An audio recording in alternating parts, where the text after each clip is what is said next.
I do believe that in history it's always been the same. I believe it's always been a select group of good men who are up against evil. And I think they've always been outnumbered, and it's always been difficult, and they've always suffered.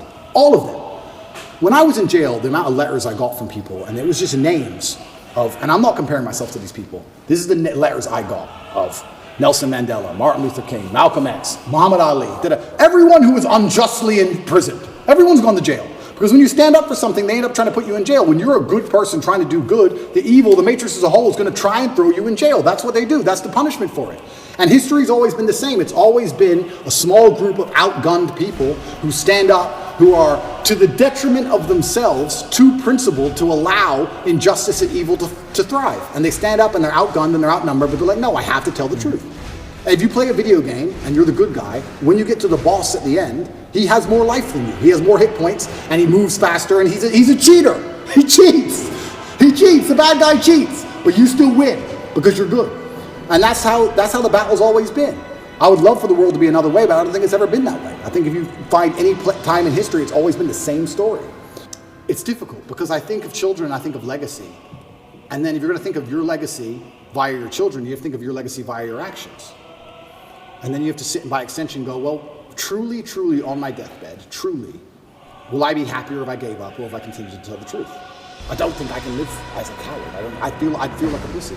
I just feel like a woman.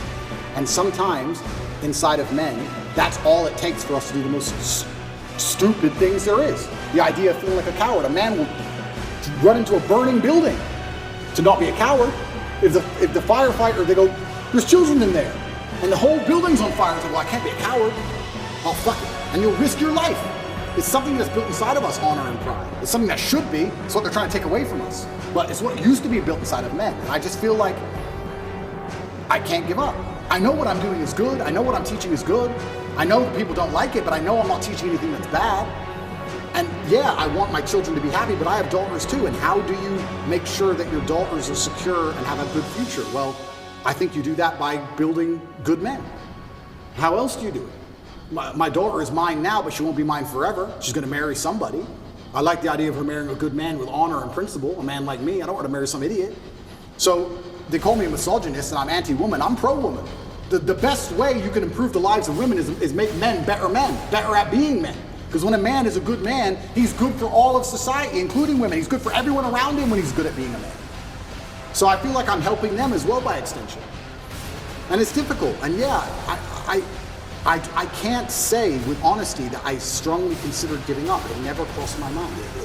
It was there for a second. Do I need to do this? And after like half a second, it was a dip. I look up to my father as a hero, and I would hate for my sons to look up at me and not see me as a hero. Because that's how I believe you should see your dad.